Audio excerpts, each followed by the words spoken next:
Now here I went wrong. Hi friends, welcome to my channel Love of Learning. ನಾನು ಇವತ್ತೊಂದು beautiful problem ತೊಗೊಂಬಂದಿದ್ದೀನಿ. That is T square minus T cube is equal to 12. ಭಾಳ easy ಅನ್ಸುತ್ತಲ್ವ solve ಮಾಡೋಕ್ಕೆ? It is not. ತೋರಿಸ್ತೀನಿ ಯಾಕೆ ಅಂತ. So ಯೂಶುವಲಾಗಿ ನಾವು ಏನಾದರೂ ಸಹಿತ ಈ ಪ್ರಾಬ್ಲಮನ್ನು T square minus T cube minus 12 is equal to 0 ಅಂತ ಹೇಳಿ ಈ ಇಕ್ವೇಷನ್ನ ಸಾಲ್ವ್ ಮಾಡೋಕ್ಕೆ ಹೋದರೆ ಆನ್ಸರ್ ಬರಲ್ಲ. ಇದು ತುಂಬ ಕಷ್ಟ ಆಗುತ್ತೆ. So we shall not go for this elaborated method. ನಾವೊಂದು ಶಾರ್ಟ್ಕಟ್ ಮೆಥಡಲ್ಲಿ ಇದನ್ನು ಸಾಲ್ವ್ ಮಾಡೋಕ್ಕೆ ಟ್ರೈ ಮಾಡೋಣ. ಸೊ ಈ ಇಕ್ವೇಷನನ್ನು T square minus T cube is equal to 12 ಇದೆ ಅಲ್ವಾ, ನಾನು ಈ ಇಕ್ವೇಷನನ್ನು ಏನು ಮಾಡ್ತೀನಿ ಅಂದರೆ ರೀಅರೇಂಜ್ ಮಾಡ್ಕೊತೀನಿ. So I will multiply and divided by T square the same ಇಕ್ವೇಷನನ್ನು, that is T square minus T cube is equal to 12. ನಾನಿಲ್ಲಿ multiply divided by T square ಮಾಡ್ಕೊಂಡಿದ್ದೀನಿ. ಸೊ ಈ ಟಿ ಸ್ಕ್ವಯರ್ ಹಾಗೇ ಇರಲಿ. ಸೊ ಇದು bracket ಒಳಗಡೆ ಹೋದರೆ T square minus T cube divided by T square ಅಂತ ಆಗುತ್ತೆ, ಈಸ್ ಈಕ್ವಲ್ ಟು 12 ಅಂತ. ಓಕೆ, ಈ ಟಿ ಸ್ಕ್ವಯರ್ ಹಾಗೇ ಇರಲಿ. ಈ ಟಿ ಸ್ಕ್ವಯರ್ ಈ ಎರಡು ಟರ್ಮಿಗೂ ಅಪ್ಲಿಕೇಬಲ್ ಆಗುತ್ತೆ. So it will become T square divided by T square minus T cube divided by T square is equal to 12 ಅಂತ ಆಯಿತು. ಓಕೆ, ನಾವು ಸಿಂಪ್ಲಿಫಿಕೇಶನ್ ಮಾಡ್ಕೊಳ್ಳೋಣ. ಟಿ ಸ್ಕ್ವಯರ್ ಹಾಗೆ ಇರಲಿ. ಈ ಟಿ ಸ್ಕ್ವಯರ್ಗೆ ಈ ಟಿ ಸ್ಕ್ವಯರ್ ಕ್ಯಾನ್ಸಲ್ ಆಯಿತು, ಸೊ ಇಟ್ ಬಿಕಮ್ 1 ಮೈನಸ್ ಈ ಟಿ ಸ್ಕ್ವಯರ್ಗೆ ಈ ಕ್ಯೂಬ್ ಕ್ಯಾನ್ಸಲ್ ಆಯಿತು, so it become T is equal to 12. Okay, ಇವಾಗ ಏನು ಮಾಡೋಣ ಅಂತಂದರೆ ಈ ಸೇಮ್ ಇಕ್ವೇಷನಲ್ಲ ಈ T square into 1 minus T is equal to 12 ಇದಲ್ಲ, ಈ ಸೇಮ್ ಇಕ್ವೇಷನ್ ಆ ಕಡೆ ತೊಗೊತೀನಿ. So it become T square into 1 minus T is equal to 12 ಅಂತ ಆಯಿತು. ಓಕೆ, 12ನ ನಾನು anything of the square into something ಆಗಿ ಬರ್ಕೊಳ್ಳೋಕೆ ಸಾಧ್ಯನ ಅಂತ ನೋಡ್ತೀನಿ to match with the left hand side. So 12ನ ನಾನು ಏನು ಮಾಡ್ತೀನಿ ಅಂದರೆ ಫ್ಯಾಕ್ಟರೈಸ್ ಮಾಡ್ಕೊತೀನಿ. 12ನ ಫ್ಯಾಕ್ಟರೈಸ್ ಮಾಡ್ತಾ ಹೋದರೆ 2 6 12, 2 3 6. So it becomes 2 into 2 into 3. So this is equal to 2 square into 3 ಅಂತ ಆಯಿತು.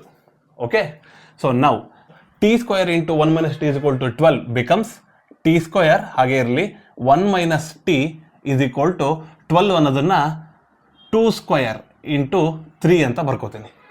Okay, it is nothing but 4 into 3 ಅಂತಲೇ, ಮತ್ತಿನ್ನೇನೂ ಅಲ್ಲ. ಸೊ ಈಗ ಈಕ್ವೇಟ್ ಮಾಡೋಣ ಈ ಸ್ಕ್ವಯರ್ ಟರ್ಮಿಗೆ ಈ ಸ್ಕ್ವಯರ್ ಟರ್ಮನ್ನು, ಈ ಟರ್ಮಿಗೆ ಈ ಟರ್ಮನ್ನು. ಸೊ ಎನಿಥಿಂಗ್ ಈ ಥರದಲ್ಲಿ ಒಂದು ಮ್ಯಾಚ್ ಆಗಿರಬೇಕು. ಸೊ ನಾವು ನನ್ನ ಅಸಂಪ್ಷನ್ ಪ್ರಕಾರ T square is equal to 4 and 1 minus T is equal to 3. ನನಗೆ 2 ಆನ್ಸರ್ ಸಿಕ್ತು. ಇದು ಉಲ್ಟಾನು ಸಹಿತ ಆಗಿರ್ಬೋದು, ಆಗಲಿ ಪರವಾಗಿಲ್ಲ, ಅದು ಮುಂದೆ ನೋಡೋಣಂತೆ. So t becomes 2. So this is the answer. ಈ ಟಿನ ಈ ಕಡೆ ಇಟ್ಕೊಂಡ್ಬಿಟ್ರೆ ಇಟ್ ವಿಲ್ ಬಿಕಮ್ಸ್, ಈ ಕಡೆ ರೂಟ್ ಬರುತ್ತೆ, ರೂಟ್ 4 ಆಗುತ್ತೆ, root 4 is equal to T is equal to 2 ಅಂತ ಬಂತು. So now this is the answer ಅಂತ ನಾನು ಎಕ್ಸ್ಪೆಕ್ಟ್ ಮಾಡ್ತೀನಿ.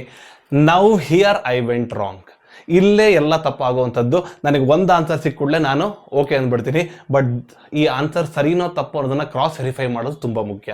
ಹೆಂಗೆ ಕ್ರಾಸ್ ವೆರಿಫೈ ಮಾಡೋಣ? ಈ ಟಿ ಈಸ್ ಈಕ್ವಲ್ ಟು 2 ಅಂತ ಸಿಕ್ತಲ್ವಾ, ಈ 2 ವ್ಯಾಲ್ಯೂನ ಈ T square minus T cube equal to 12ಗೆ ಈಕ್ವೇಟ್ ಮಾಡಿ ನೋಡೋಣ ಏನಾಗುತ್ತೆ ಅಂತ. So t square minus T cube is equal to 12 ಅನ್ನೋ ಈಕ್ವೇಷನಲ್ಲಿ ಟಿಗೆ 2 ಅನ್ನೋ ವ್ಯಾಲ್ಯೂ ಸಬ್ಸ್ಟಿಟ್ಯೂಟ್ ಮಾಡಿದ್ರೆ it becomes 2 square minus 2 cube is equal to 12 ಅಂತ ಆಯಿತು.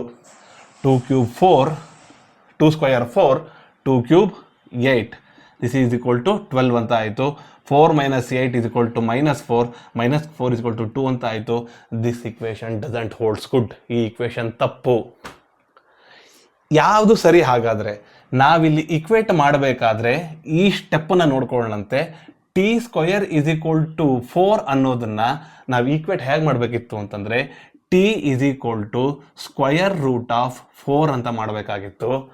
ದೆನ್ ಟಿ ವ್ಯಾಲ್ಯೂ ಏನಾಗ್ತಿತ್ತು ಅಂತಂದರೆ it would have become 2, but not only simply 2 plus or minus 2. Because ಯಾಕೆ ಇದು ಈ ಥರ ಆಗ್ತಿತ್ತು ಅಂತಂದರೆ 2 ಸ್ಕ್ವಯರ್ ವ್ಯಾಲ್ಯೂನು 4 ಬರುತ್ತೆ, ಮೈನಸ್ 2 ಸ್ಕ್ವಯರ್ ವ್ಯಾಲ್ಯೂನು ಸಹಿತ 4 ಬರುತ್ತೆ. ಸೊ ಇಟ್ ಹ್ಯಾಸ್ 2 ಪಾಸಿಬಿಲಿಟೀಸ್, ಒಂದು 2, ಇನ್ನೊಂದು ಮೈನಸ್ 2. ಈ -2 ಪಾಸಿಬಿಲಿಟಿನ ನಾವು ಕನ್ಸಿಡರ್ ಮಾಡಿರಲಿಲ್ಲ, ಹಾಗಾಗಿ ತಪ್ಪು ಮಾಡಿದ್ವಿ. ಸೊ ಒನ್ ಮೋರ್ ಪಾಸಿಬಿಲಿಟೀಸ್ ಏನು ಬಂತು, ಟಿ ವ್ಯಾಲ್ಯೂ -2 ಅನ್ನುವಂಥದ್ದು ಸಾಧ್ಯತೆ ಇದೆ. ಈಗ -2ನ ಚೆಕ್ ಮಾಡಿ ನೋಡೋಣ. ಸೇಮ್ -2ನ ನಾನು ಈ ಈಕ್ವೇಷನ್ಗೆ ಸಬ್ಸ್ಟಿಟ್ಯೂಟ್ ಮಾಡಿದ್ರೆ t² - t³ = 12 ಅನ್ನುವಂಥ ಈಕ್ವೇಷನಲ್ಲಿ t² -2² t³ -2³ ಮಾಡಿ 12 ಆಗತ್ತ ಚೆಕ್ ಮಾಡಿದ್ರೆ -2² becomes 4 -2³ become -8. ಸೊ = 12 ಅಂತ ಆಗುತ್ತೆ. 4 - become ಪ್ಲಸ್, ಇಲ್ಲಿ 8 = 12. 4 + 8 12 = 12. Now we can say LHS = RHS. This is the right answer.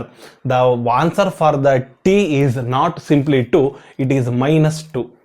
ಇದನ್ನು ಕಂಡುಹಿಡಿಯೋದಕ್ಕೆ ಇನ್ನೂ ಒಂದು ವೇ ಇತ್ತು. ಅದು ಯಾವುದು ಅಂತಂದರೆ, ನಾವು ಈ ಟರ್ಮನ್ನ ಈಕ್ವೇಟ್ ಮಾಡಿ ನೋಡಿದ್ವಲ್ಲ, ಇಲ್ಲಿ T1 - T = 3 ಅಂತಲೂ ಸಹಿತ ಒಂದು ವ್ಯಾಲ್ಯೂ ಬಂದಿತ್ತಲ್ವ. ಇಲ್ಲಿ t² ಈ ಈಕ್ವೇಷನ್ನಲ್ಲಿ t² = 2² ಅಂತದ್ದು ಹೇಗೆ ಪಾಸಿಬಿಲಿಟೀಸ್ ಇದೆ, ಅದೇ ರೀತಿ 1 - T = 3 ಅನ್ನುವಂಥದ್ದು ಒಂದು ಪಾಸಿಬಿಲಿಟಿ ಇತ್ತಲ್ವಾ. ಇದನ್ನೂ ಸಹಿತ ನಾವು ಕನ್ಸಿಡರ್ ಮಾಡಬೇಕಾಗಿತ್ತು. ಏನಾದರೂ ಅದನ್ನು ಕನ್ಸಿಡರ್ ಮಾಡಿದ್ದಿದ್ರೆ 1 - T = 3 ಅಂತ ಆಗ್ತಾ ಇತ್ತು.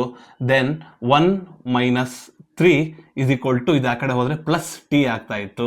ಸೊ -2 T ಅನ್ನುವಂಥ ಆನ್ಸರ್ ಬಂದಿರೋದು. T -2 ಈ ವ್ಯಾಲ್ಯೂಸ್ನಲ್ಲೂ ಸಹಿತ ನಮಗೆ ಇನ್ನೊಂದು ಆನ್ಸರ್ ಬಂದಿರೋದು. ಸೊ ನಾವು ಯಾವಾಗಲೂ ಸಹಿತ ಒಂದು ಸಿಂಪ್ಲಿಫಿಕೇಶನ್ ಮಾಡಿ ಆನ್ಸರ್ ಬಂದ ಮಾತ್ರಕ್ಕೆ ಈ ಆನ್ಸರೇ ಸರಿ ಅಂತ ನಾವು ಅಸ್ಯೂಮ್ ಮಾಡ್ಕೊಂಡು ಬಂದುಬಿಡಬಾರ್ದು.